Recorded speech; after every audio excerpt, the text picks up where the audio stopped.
এক ছিল বাঘ আর এক ছিল শিয়াল। বাঘ ছিল জঙ্গলের রাজা আর শিয়াল ছিল বুদ্ধিমান ও চতুর প্রাণী।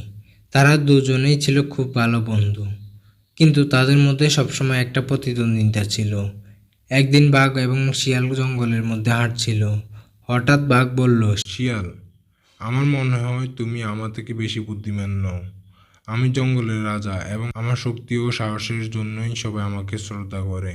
শিয়াল হাসলো এবং বলল, বাঘ, তুমি হয়তো শক্তিশালী, কিন্তু বুদ্ধিমানের কাছে শক্তি কিছুই নয়। চলো আমরা একটা পরীক্ষা করি, দেখি কে বেশি বুদ্ধিমান। বাঘ রাজি হলো এবং তারা দুজনেই একটি পরীক্ষার আয়োজন করলো।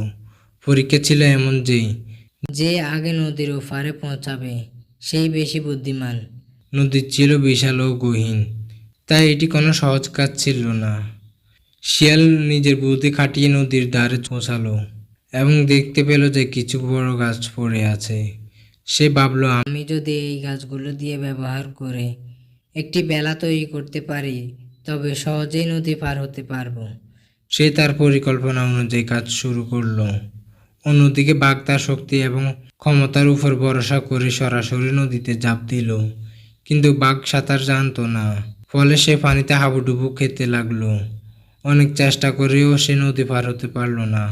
শিয়াল তখন তার বেলা তৈরি করে নদী পার হয়ে ওপারে পৌঁছে গেল।